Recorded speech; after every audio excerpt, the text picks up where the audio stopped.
કરીશું રાહતના જહાજની।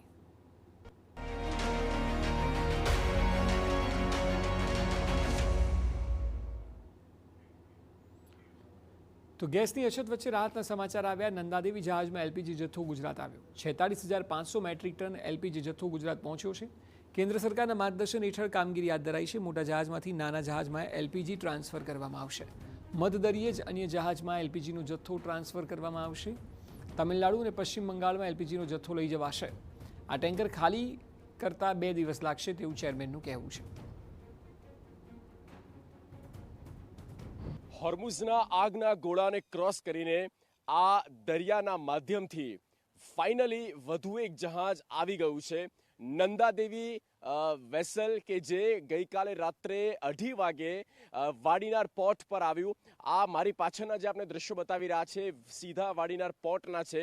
અહીંયા 10 નોટિકલ માઇલ દૂર એટલે કે મિડ સીમાં મધ દરિયા પર અત્યારે એ જહાજ પહોંચ્યું છે અને ત્યાં જ છે, સ્ટેબલ છે।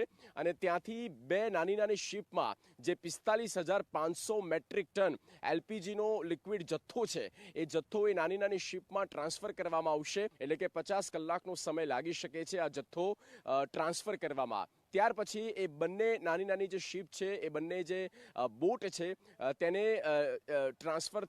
તેને લઈ જવામાં આવશે। એક એનોર તમિલનાડુ ખાતે અને બીજી જે છે તે હદિયા પશ્ચિમ બંગાળ વેસ્ટ બેંગોલ ખાતે। આ બંને જગ્યા પર આ જથ્થો જે છે તે ડિપ્લોય કરવામાં આવશે। તો ઓવરઓલ આખી જે આ પ્રક્રિયા છે અહીંના જે ઓથોરિટીઝ દ્વારા જે પ્રેસ કોન્ફરન્સ કરવામાં આવી ત્યારબાદ આ આખી બાબતોને લઈને તેમણે વિસ્તારથી જાણકારી આપી છે કે અહીંયા કોઈ જથ્થો રહેવાનો નથી। ગઈકાલે આઈઓસી તરફથી લેવામાં આવ્યો મુન્દ્રા પોર્ટમાં અને અડધો જથ્થો મેંગ્લોર શિફ્ટ કરવામાં આવ્યો ને તેવી જ રીતે અહીંયા પણ આ જ પ્રક્રિયા કરવામાં આવી છે। 45,500 મેટ્રિક ટન એલપીજી જે આવી ચૂક્યું છે। આમ ઓવરઓલ જોઈએ તો 92,700 એલપીજી મેટ્રિક ટન જથ્થો કે જે ભારતને મળ્યો છે આ એક બહુ જ મોટી સફળતા કહી શકાય। અને તેની પાછળનું ગણિત એ સમજવાની જરૂર છે કે આમાં વૈશ્વિક સ્તર પર જે ભારતની પ્રતિષ્ઠા છે, ભારતની જે એક છબી છે, એક ગુડવિલ છે અને તેની ઝલક અહીંયા દેખાય છે। કેમ કે વૈશ્વિક સ્તર પર જુઓ આપણી કૂટનીતિ હોય કે પછી આપણી વિદેશ નીતિ હોય અને તે અહીંયા રંગ લાવી છે, તેની ચમક દેખાય છે અને જેના ભાગરૂપે એ આગના ગોળામાંથી સ્ટ્રેટ ઓફ હોર્મુઝની ખાડીમાંથી આ બંને જહાજ એ ભારતીય ધ્વજ સાથે ઇન્ડિયન ફ્લેગ સાથે નીકળે છે અને ભારતની જમીન પર એ પહોંચી જાય છે। તો આનાથી વિશેષ બીજી મોટી કોઈ પ્રાઉડ મોમેન્ટ ન ગણી શકાય તમામ ભારતીયો માટે। અને સરકારની જે પ્રતિબદ્ધતા હતી એ અહીંયા જોવા મળી કે ભારતીયો માટે અને ભારતની જરૂરિયાતને પૂરી પાડવા માટે તે કટિબદ્ધ છે। અને આ એક ખૂબ જ મોટી ગુડ ન્યૂઝ ફોર ગુજરાત અને ઓલ ઓવર ઇન્ડિયા માટે એ કહી શકાય। કેમેરામેન નટવર પરમાર સાથે હું જગદીશ, TV9 વાડીનાર પોર્ટ, દ્વારકા। મધરાતે લગભગ 2.5 કલાકે નંદાદેવી જહાજ વાડીનાર પહોંચ્યું। વાડીનારથી અંદાજે 10 નોટિકલ માઇલ દૂર જહાજને અનલોડિંગ કરાશે।